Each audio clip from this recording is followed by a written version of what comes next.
원전 사고입니다. 원전 사고. 이런 상황에서 섣불리 원전 사고 사실 공개하고 소개령을 내리면 전국이 요동칠 겁니다.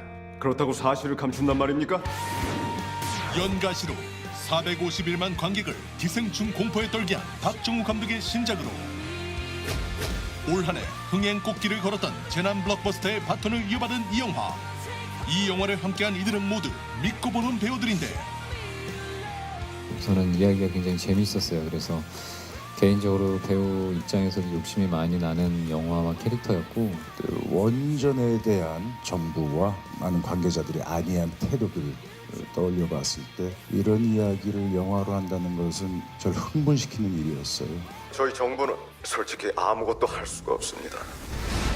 최악의 원전 사고로 위기를 맞은 국민들. 스스로 알아서 살아남아야 하는 이들의 처절한 재난 극복기를 신세계에서 만나보자.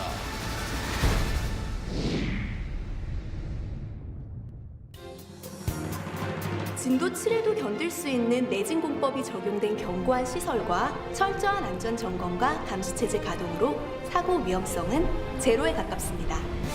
작은 시골 마을 월천리에 설치된 100% 안전하다는 원자력 발전소 한별 1호기. 전화가 들어오기 전엔 가난은 해도 살기 좋은 동네였단 말이다. 근데 지금 어떻노? 고기도 못 잡고 농사도 못 하고 관광객도 끊기고 개발도 못 하고. 그래도 전마다게 일해 먹고 살아온 거 아이가? 재혁은 발전소 직원이긴 하지만 서울로 떠나고 싶은 마음이 간절한데 형수, 평생 여기서 살랍니까? 민재 정말 우쩔긴데요. 서울 가가 공부도 시키고 좋은 대학도 보내고 그래 해야지요. 민재가 먼제가 있어서 평생 이런 데서 썩어야 합니까? 네. 하지만 엄마는 발전소 사고로 큰아들을 잃고도 떠날 생각이 없다. 그런데 그날 쥐떼들이 이동하는 게 수상한 밤. 여기서 첫 번째 장면이다.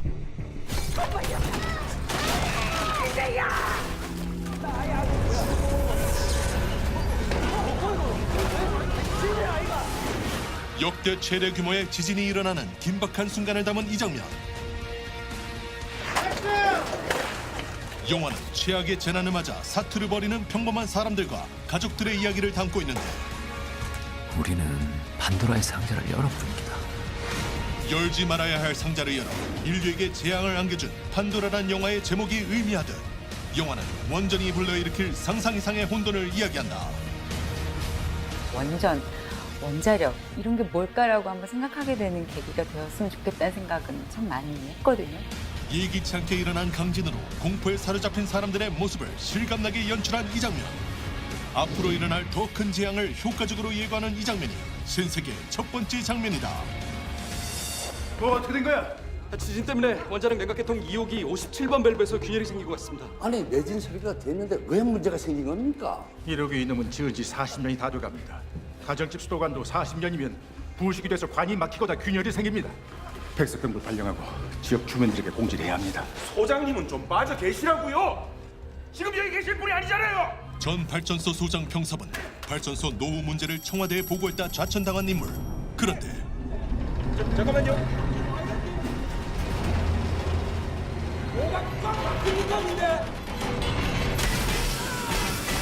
결국 일이 터진 거다. 멜다운이? 연료봉이 공기 중에 노출되면 연료봉 온도가 올라가서 핵연료가 녹게 됩니다. 그게 멜다운입니다. 이대로 방치하면 폭발하게 됩니다. 그럼 방사능 물질을 그대로 외부로 방출해야 되는 겁니까? 예, 그렇습니다.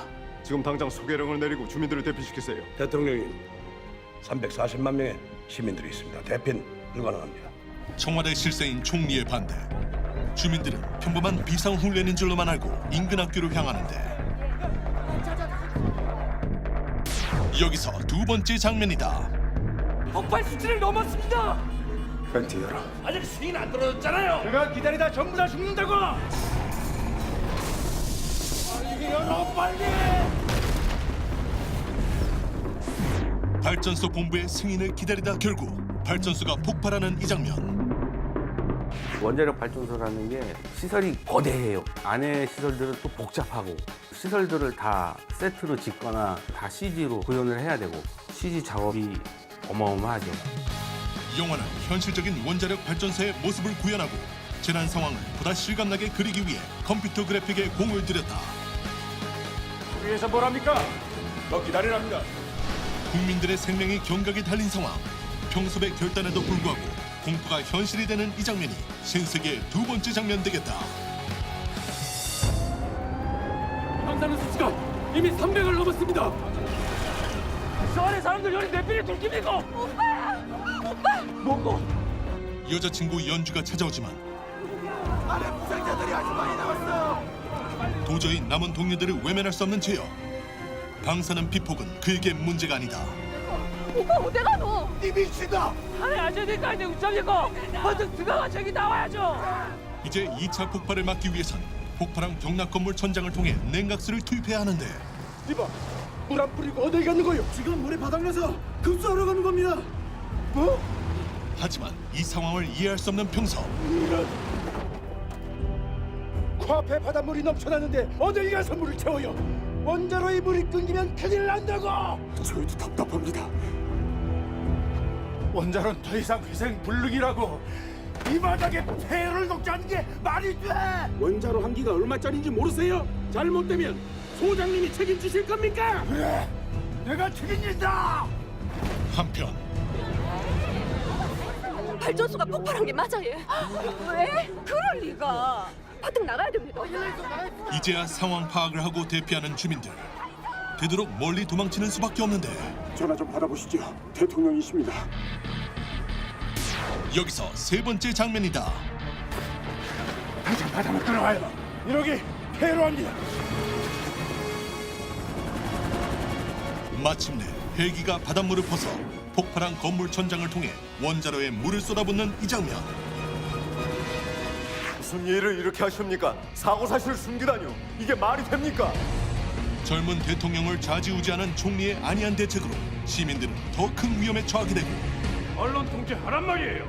국가 운영 시스템 자체가 작동 불가입니다. 경찰과 군대도 지휘 체계가 무너져 통제 불능 상황입니다. 이 나라가 겨우 이거밖에 안 돼. 컨트롤 타워의 부재로 대한민국 전체가 흔들리는 모습이 우리가 겪었던 큰 슬픔과 맞닿아 있다는 생각을 지울 수 없는 가운데 멀리 가라, 멀리. 국가는 국가대로 발전소 본부는 본부대로 모두 이기적인 계산을 하는 상황에서 마침내 바닷물을 보올려 한 줄기 희망을 흩뿌리는 이 장면. 신세계의 세 번째 장면이라 할 만하다. 국정운영 그렇게 해서는 안 된다고 봅니다. 도대체 이 나라는 지금 누가 이끌어가고 있는 겁니까? 자기감 따위 들 새도 없이 이 지옥에서 벗어나야만 하는 사람들. 과연 이 총체적 난국의 해결책은 무엇일지 궁금한 가운데 오늘 신세계로 만나본 판도라. 관객들의 가슴에 치명적인 인상을 남길 다음 시는 무엇일지 기대해본다.